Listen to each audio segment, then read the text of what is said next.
Olá, graça eterna, paz eterna. Elias Santos com mais uma ministração do Evangelho da graça eterna, do Evangelho da paz eterna, o Evangelho do descanso, o Evangelho da graça de Deus é o Evangelho do descanso, o Evangelho das boas novas, o Evangelho da liberdade. Porque foi para a liberdade que Cristo morreu na cruz e ressuscitou, né? Para que o seu povo, a sua igreja, seja livre. E nós, como igreja, nós somos livres, libertos. Amém? Nosso tema é viver por fé. O que é viver por fé, irmão Elias Santos? Eu faço campanha, eu subo o monte, eu faço parte do corpo de Cristo, como um pedacinho de pão com fermento, tomo suco de uva. Isso é fazer parte do corpo de Cristo, irmão Elias Santos. Isso é viver por fé. Vamos orar e daqui a pouquinho a gente estaremos adentrando, desmiuçando mais um pouco o que é viver por fé. Vamos falar com o nosso eterno soberano Deus. Maravilhoso, conselheiro Deus forte, Pai de eternidade, usa minhas pregas vocais, usa minha mente, usa minha vida como o Senhor sempre tem feito para a tua honra, para a tua glória e para o teu louvor. Que eu diminua, que o Senhor cresça, que eu desapareça, que o Senhor apareça. Pai, aonde tiver a tua igreja, teus filhos eleitos, predestinados desde antes da fundação do mundo, me assistindo, me ouvindo pela manhã, ou pela tarde, ou pela noite, ou à noite, que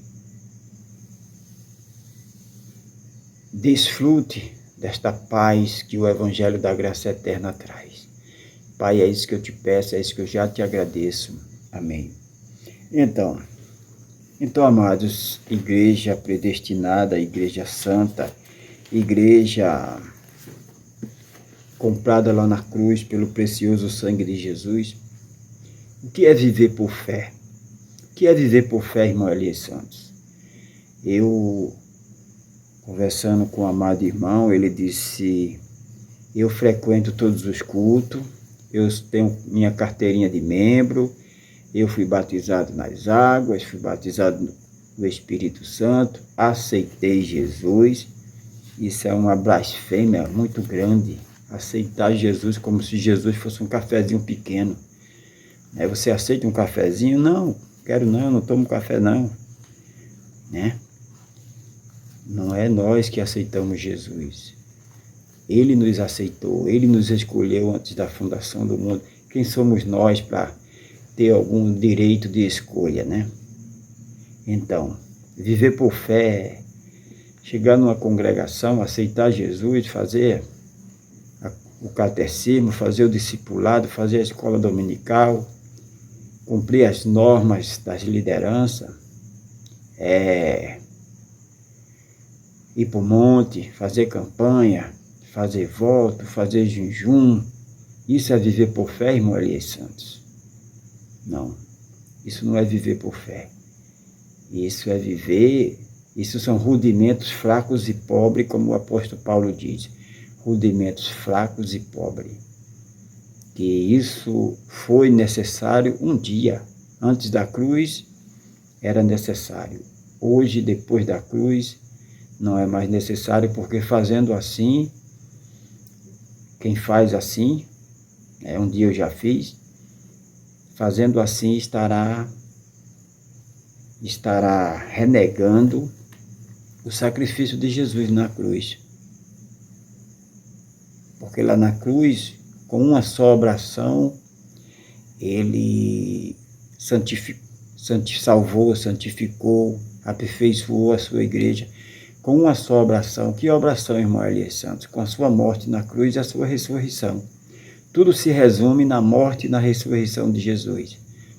Antes da morte de Jesus, pecador, condenado, né? Depois da ressurreição de Jesus, a igreja está perfeita, salva uma vez, salva para sempre. Jamais ninguém conseguirá nos arrebatar, nos tirar da mão de Cristo, né? Da mão do nosso Deus, porque Jesus Cristo é o nosso Deus. Jesus Cristo é o nosso Deus. Amém? Jesus Cristo é o nosso Deus. Então, irmãos, Romanos, carta do apóstolo Paulo aos Romanos 1,17 diz assim: porque nele, em Cristo, né? Porque em Cristo, vamos ler o 16 e o 17. Porque não me envergonho do evangelho de Cristo. O evangelho é de Cristo. O que a gente vê aí não é evangelho de Cristo, é religião, é prisão, sofisma na mente, prisão na mente.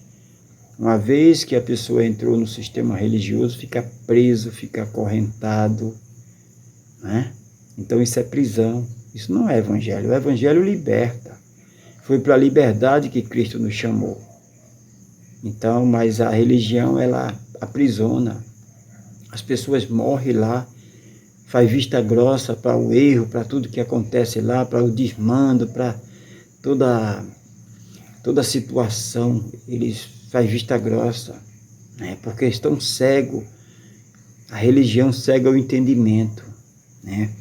Então o apóstolo Paulo diz: porque não me envergonho do evangelho de Cristo, pois é poder de Deus para a salvação de todo aquele que crê. Primeiro dos judeus e também dos gregos. 17 diz: porque em Cristo se descobre a justiça de Deus. Em Cristo se descobre a justiça de Deus, de fé em fé, como está escrito, por isso que nós cremos. Como está escrito: mas o justo viverá da fé. O que é viver por fé? É fazer campanha, subir monte, é fazer rituais? Não, isso é viver por religião. Viver por fé, você crê no que foi feito lá na cruz. Eu creio e ponto. Pronto, eu creio e ponto. Não preciso fazer mais nada, porque o meu Deus já fez.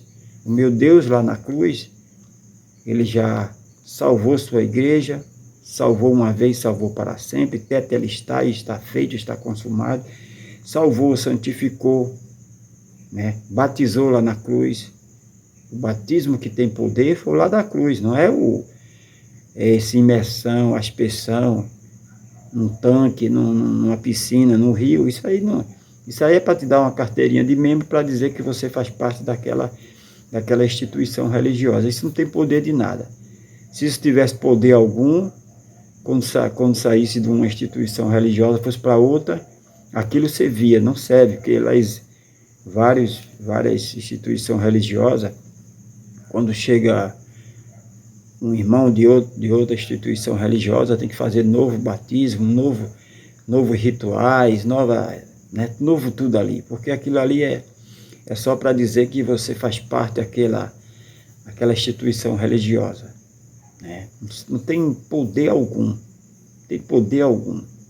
porque tudo já foi feito lá na cruz.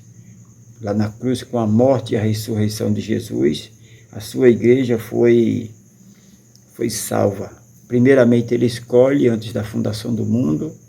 Ele nos escolheu, nos predestinou nele, antes da fundação do mundo. O próprio Deus, Espírito, vem à terra, assume um corpo e se entrega lá na cruz, morre morte de cruz, porque a expiação, purificação tinha que ser com sangue. Então ele se entrega, ele vai para o matadouro, como diz a Bíblia, como ovelha muda.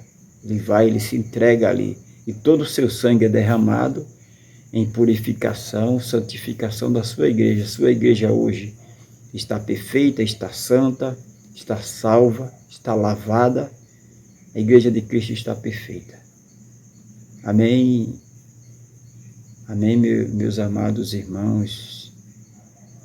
A igreja de Cristo está perfeita. Não é por você fazer parte de uma instituição que você está servindo a Deus em espírito e em verdade. Não, você está servindo a religião. Você está sendo um religioso. Servir a Deus em espírito e em verdade é você adorar sem ter regras, sem ter cerimônias. Não. É você, aonde você chegar, você cultuar a Deus, cultuar com a sua vida, cultuar com o seu comportamento. Nós somos livres para adorar em espírito e em verdade. Isso é viver por fé. Viver por fé não é estar debaixo de um segmento religioso, não é cumprir essas normas, esses rudimentos fracos e pobres. Isso não é viver por fé, isso é viver debaixo de religião, preso na religião. Viver por fé é você acreditar no que foi feito lá na cruz. Acreditar que antes da cruz, condenação, antes da cruz, maldição, antes da cruz não tinha salvação, depois da cruz a salvação foi dada através da sua graça, presente de Deus. Amém? Vamos orar, vamos falar com Deus. Maravilhoso conselheiro, Deus forte, Pai da eternidade, que a tua igreja eleita, escolhida, predestinada antes da fundação do mundo e comprada lá na cruz, entenda, compreenda que o sacrifício maior foi feito lá na cruz. E através desse sacrifício a igreja está perfeita, a igreja está limpa, está santificada, está purificada. A igreja de Cristo. Pai, continua nos ensinando, continua nos dando o privilégio de crescer neste entendimento, na graça e no conhecimento. Pai querido, é isso que eu te peço, é isso que eu já te agradeço. Amém. Amados, nunca se esqueça, o Cristo ressuscitado, nosso Deus, Ele te ama e eu também. Amém? Graça eterna, paz eterna.